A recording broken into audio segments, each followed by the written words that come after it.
Hello students, सभी STET उत्तीर्ण अभ्यर्थियों को जॉब की गारंटी नहीं। ये बात मैं नहीं कह रहा हूँ, ये बात शिक्षा मंत्री के ऑफिस से रिप्लाई आया है। और आप लोग इस बारे में काफ़ी लोग आप में से अवेयर भी होंगे कि कल संदीप सौरभ इन्होंने ये मुद्दा विधानसभा में उठाया था। हालांकि इसके बारे में कोई बोल करके कोई जवाब नहीं दिया गया, पर लिखित में जवाब आता है। तो लिखित के जवाब जो आप वेबसाइट पर भी देख सकते हैं, तो वहाँ पर वेबसाइट पर भी ये चीज़ है जिसमें शिक्षा मंत्री के ऑफिस या शिक्षा मंत्री के द्वारा ही आप इसका बात को मान लीजिए कि ये बात कही गई है कि उत्तीर्ण करना जॉब पाने की गारंटी नहीं है, और नोटिफिकेशन में इस तरह की कोई बात नहीं कही गई है।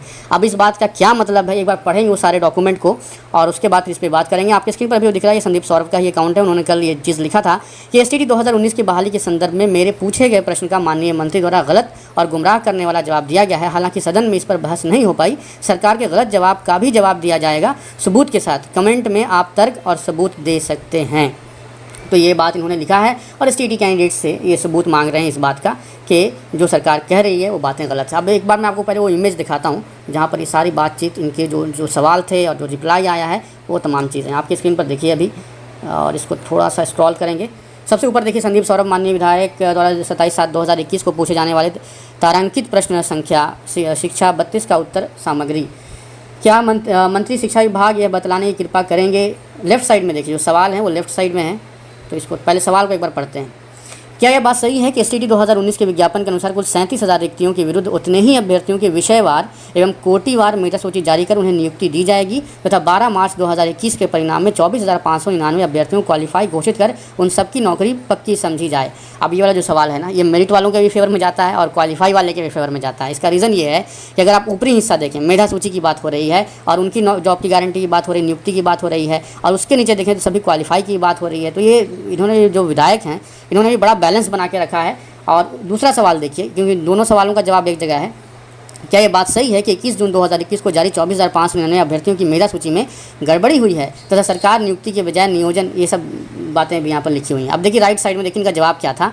वस्तु स्थिति यह है कि एसटीईटी 2019 के आयोजन के संदर्भ में बिहार विद्यालय परीक्षा समिति द्वारा विज्ञापन संख्या 373/2019 एवं PR 389/2019 द्वारा 15 विषयों के लिए कुल 37,440 रिक्ति विज्ञापित है। संदर्भित विज्ञापनों में ये उल्लेख नहीं था कि उत्तीर्ण अभ्यर्थियों को नियुक्ति दी जाएगी। इस लाइन पर गौर कीजिए। संदर्भित विज्ञापन में जो एडवर्टाइजमेंट लाया गया था एसटीईटी का, उसके अंदर ये बात मेंशन नहीं है कि सभी उत्तीर्ण अभ्यर्थियों को नियुक्ति दी जाएगी। अब ऐसा कहने का क्या मतलब है? ये कहीं ना कहीं सरकार की नीयत में ही खोट है। जो मतलब कई बार कहा जाता है कुछ सब्जेक्ट्स के अंदर, 2 सब्जेक्ट के अंदर खास करके जो total number of qualified candidate हैं वो एक्चुअल जो नंबर ऑफ़ वैकेंसी है उससे कहीं ज़्यादा है और सरकार को इनको एडजस्ट करना चाहिए। तो इस वाले स्टेटमेंट से तो ये बात कहीं नहीं लगती कि सरकार एडजस्ट करने के मूड में है। हाँ, थोड़ी बहुत सीटें बढ़ा करके हो सकता है, वो भी देखें क्या होता है आगे चल के, लेकिन थोड़ी बहुत सीटें शायद बढ़ा देगी। लेकिन इस स्टेटमेंट के बाद ये नहीं लगता है कि सरकार उन सभी क्वालिफाइड लोगों को जॉब देने के मूड में है। हालांकि ये चरण बाई चरण अगर इसको ले जाके जाए सरकार 8वां 9वां 10वां 11वां, तो फिर यही हुआ कि उम्मीद हमेशा बनी रहेगी कि कभी भी आपका नंबर भी आ सकता है अगर आपके पास है एसटीईटी का सर्टिफिकेट। तब दिनांक 13 मार्च 2021 को 12 विषयों का परीक्षाफल प्रकाशित किया गया, जिसमें 69,581 अभ्यर्थी क्वालिफाई घोषित हुए थे। तो 12 मार्च की जो संख्या है उस पर देखिए नंबर ऑफ़ क्वालिफाइड कैंडिडेट के मामले में यहाँ पर अब 69,000 ये बता रहे हैं। तो कुल मिला के बात यही है कि सरकार अब जो डेटा है उसको चेंज, पहले कुछ और बोल रही थी और अब कुछ और बोल रही है। बाकी क्या सच्चाई है अब ये तो अब सबकी अपनी अपनी ओपिनियन हो सकती है इसके ऊपर, और सच्चाई क्या है इसके बारे में बहुत पुख्ता तौर पे कुछ भी कहना पॉसिबल नहीं है। लेकिन सरकार ने पहले डेटा कुछ और बताया था और अब डेटा कुछ और बता दिया है, और साथ में ये वाली बात भी जोड़ दी है कि सभी क्वालिफाइड को जॉब की कोई एश्योरिटी नहीं है एडवर्टाइजमेंट के हिसाब से। अगला सवाल देखते हैं क्या था। यदि उपयुक्त खंडों के उत्तर स्वीकारात्मक हैं तो क्या सरकार पहले से स्वीकृत अन्य पदों को जोड़कर सभी उत्तीर्ण परीक्षार्थियों को नियोजन के बजाय नियुक्ति देने का विचार रखती है? जी हाँ, सीट जोड़ करके नियुक्ति देने का जो बात है उसको लेकर के कि सीटें बढ़ाई जाएँ, बहुत बड़ा मुद्दा है। 21/6/2021 को शेष 3 विषयों का परीक्षाफल के साथ सभी 15 विषयों की मेधा सूची प्रकाशित की गई है। इस परीक्षा फल में किसी प्रकार की गड़बड़ी नहीं हुई है। जी हाँ, सरकार का दावा है किसी प्रकार की गड़बड़ी नहीं हुई है। हालांकि जो वेरिएशन ऑफ नंबर है, जो फ्रीडम फाइटर नहीं है उसका एप्लीकेशन मेरे पास, उसका एप्लीकेशन फॉर्म भी कैंडिडेट का है जिसने अप्लाई करने के टाइम पे फ्रीडम फाइटर सेलेक्ट नहीं किया, तो उसका रिजल्ट दे रही है फ्रीडम फाइटर में। और जो फ्रीडम फाइटर कैंडिडेट 90+ स्कोर, क्योंकि रेयर कैटेगरी है फ्रीडम फाइटर, इसमें कॉम्पिटिशन नहीं होता है, 90+ स्कोर करने वाला फ्रीडम फाइटर भी आज के टाइम पर बाहर हो गया। तो कुछ ना कुछ तो इसमें गड़बड़ी हुई है। इसके बारे में मैंने शुरुआत में कई बार वीडियो में बोला भी था, और जो बात मैंने कहा है वो सारी चीज़ें मौजूद हैं अभी भी। और कई लोग जो संजय कुमार से मिलते रहते हैं, तो ये सारे मुद्दे उनके सामने उठाए गए हैं। और आज भी 28 तारीख को भी कुछ लोगों का ये दावा है कि वहाँ पर वो जा रहे हैं। तो क्या निकल के आता है उसके बारे में आपको अपडेट करेंगे।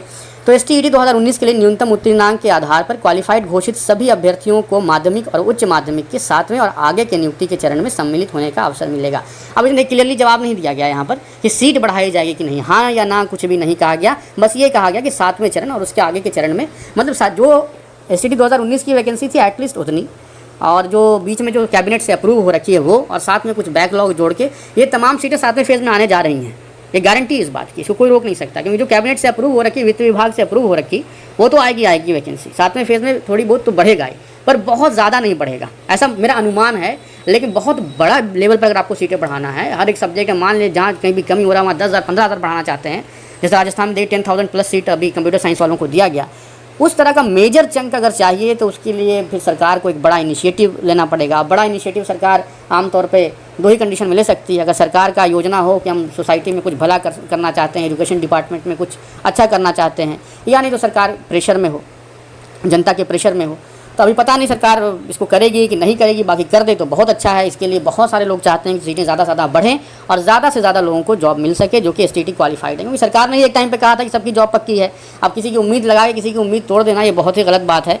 तो इंश्योर करना चाहिए सरकार को ज़्यादा से ज़्यादा सीटें बढ़ें और ज़्यादा से ज़्यादा लोगों को जॉब मिले। और सीट बढ़ाने के मुद्दे पर क्लियर जवाब देना चाहिए। संजय कुमार ने भी देखी कॉल रिकॉर्डिंग में जो आती है, संजय कुमार जो लोग कॉल करते हैं या मिलने जाते हैं, उनका भी रवैया हाँ ना के बीच वाला ही होता है। क्लियर जवाब देना चाहिए कि हम 7वें फेज़ में थोड़ी सीटें बढ़ा देंगे, इतनी सीटें बढ़ा देंगे, इस सब्जेक्ट के अंदर एटलीस्ट इतनी सीटें तो बढ़ी जाएंगी। ये इतना सेंसिटिव मुद्दा है, इसको लेकर इतना धरना प्रदर्शन, लोग इतने परेशान हैं, इस पर थोड़ी रिस्पॉन्सिबिलिटी से बात ज़रूर होनी चाहिए।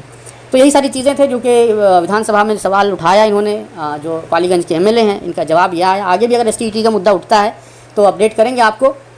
बाकी ये ग्रुप्स में कल शाम से ही घूम रहा है ये वाला जो आपको मैंने दिखाया है। तो अभी के लिए यही सारी बातें थी। आगे STET या बिहार में शिक्षक बहाली से जुड़ी हुई कोई भी खबर आती है, अपडेट आती है, तो आपको जल्दी से जल्दी अपडेट करने की कोशिश करेंगे। अभी के लिए इतना ही, थैंक यू।